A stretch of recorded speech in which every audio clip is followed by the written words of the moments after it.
Welcome to the next training video in our Next Level Connections series of videos. This training video will discuss the Rural Health Clinic 1 gig infrastructure application portal and process. Once a health clinic applicant has registered for the program and completed their registration process, the Next Level Connections portal will display and provide them this first login experience where they can add some additional information to their applicant profile.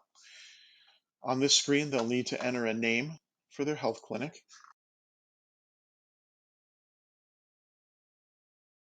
They'll need to enter their title and their phone number.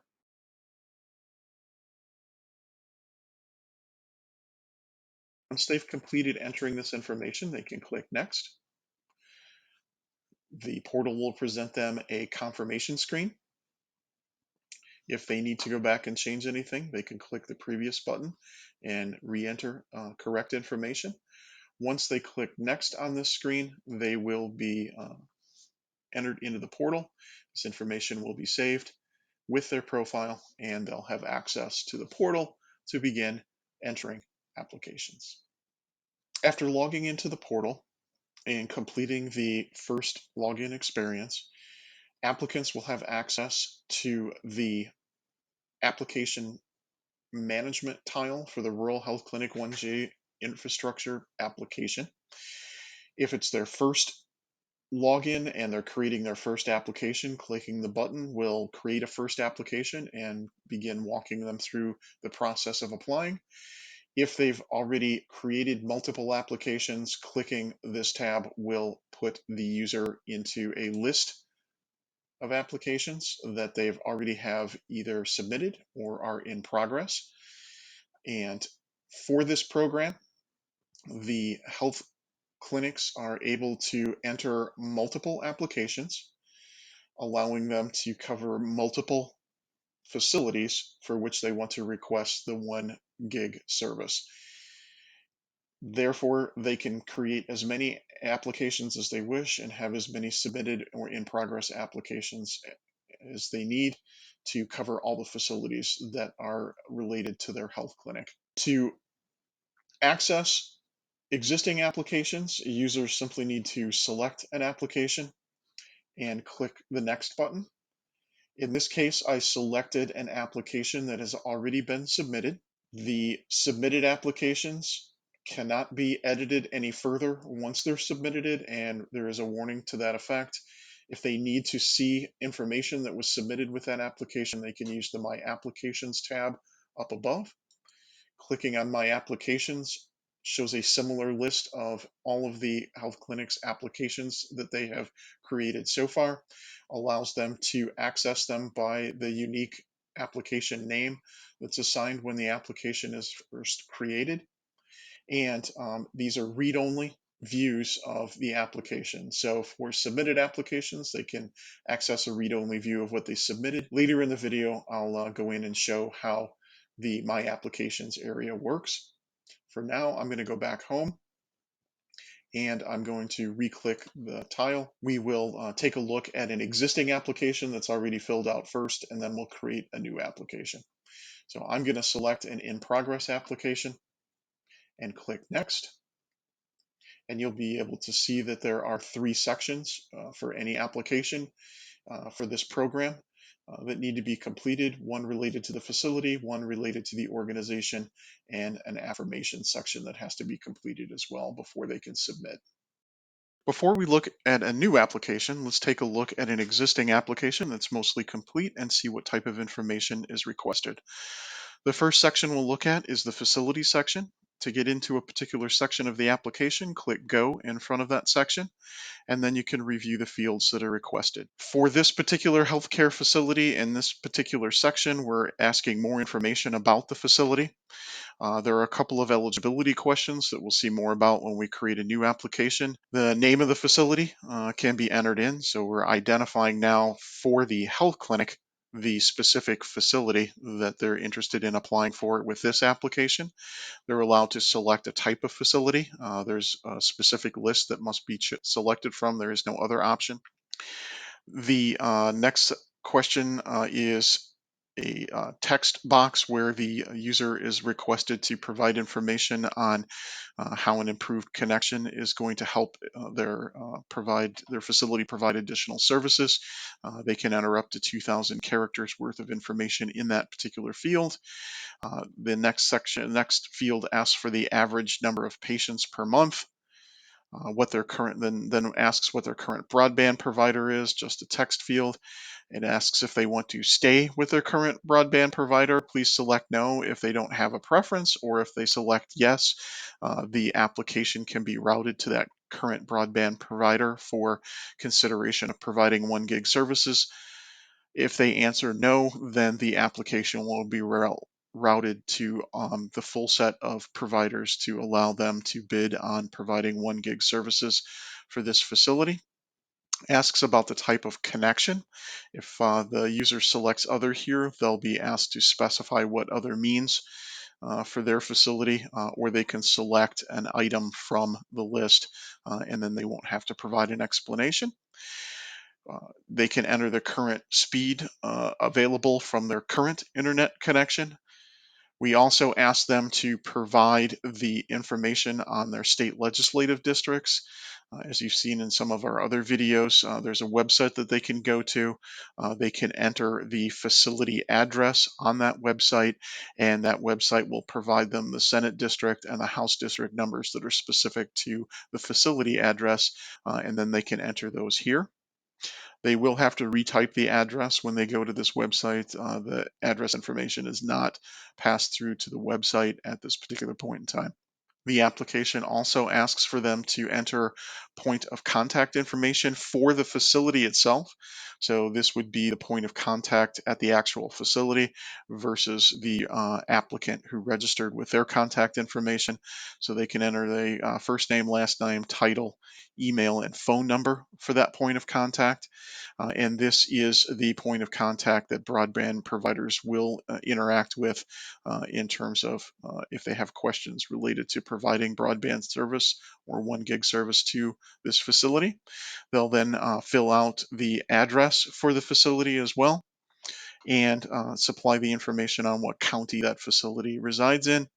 And though it's not required, latitude and longitude is requested.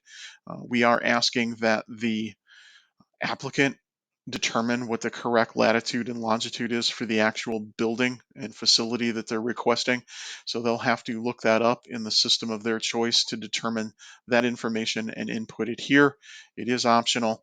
We're not calculating it from the address in case the building is far enough away from that address that the latitude and longitude may be different. Once they've completed entering this information, they can click next to return to the main menu and continue on to the next section. Let's go into the organization section next by clicking go in front of that section. This section requests additional information about the organization related to the facility that they entered on the previous screen. If the facility is related to a hospital, they can optionally input the hospital name here. It requests whether or not they're a nonprofit organization, which is just a yes/no field.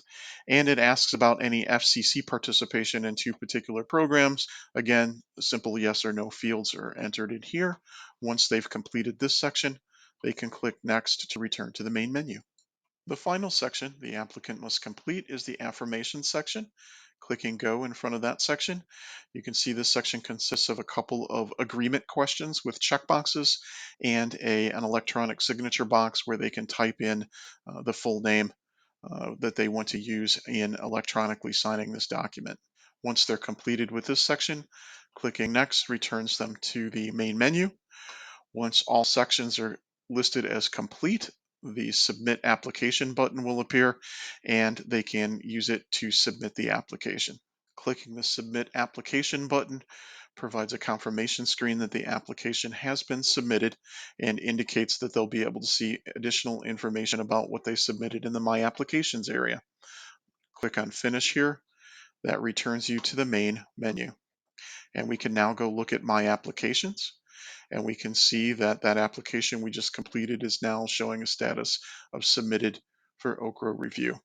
Let's take a look at the process of creating a new application. If this is the first time that the applicant has accessed the portal and there are no existing applications, clicking on the tile here will create their first application.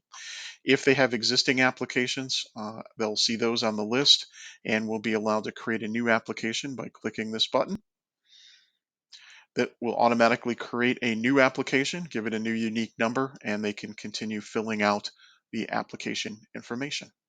Let's go into the facilities section by clicking go and see how we fill out that section.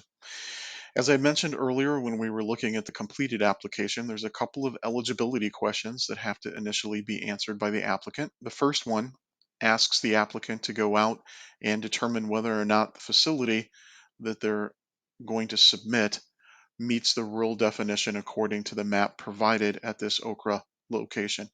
At this URL, there's an interactive map where the applicant can enter their application address or search for their application address on the map and determine whether or not it falls within one of the authorized rural areas that are eligible for the 1 gig infrastructure program.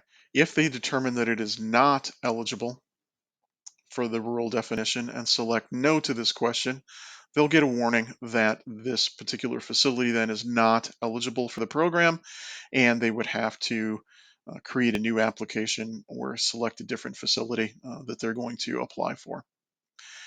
So for training purposes, I'm going to go ahead and flip this back to yes to dismiss that warning. The second eligibility question asks them whether or not they already have a 1 gig connection at this facility. If they answer yes to that question, again, they'll get a warning that indicates that the facility would then be not eligible for the program and they would not be able to complete the application and submit it for that particular facility. So for training purposes, we'll go ahead and say no to this question. And that will open up the rest of the facilities section for them to enter the facilities information that's required. In this section, most of the fields are required and must be completed in order to allow this particular section to be shown as complete. And there are notations throughout the application indicating what's required. Virtually all of the fields are required except for latitude and longitude, as we discussed earlier. Once they've completed all the required fields and click next, that section will show as complete. I'm going to leave it incomplete for the rest of this particular session here. Let's go talk about the organization section. Click go to enter that.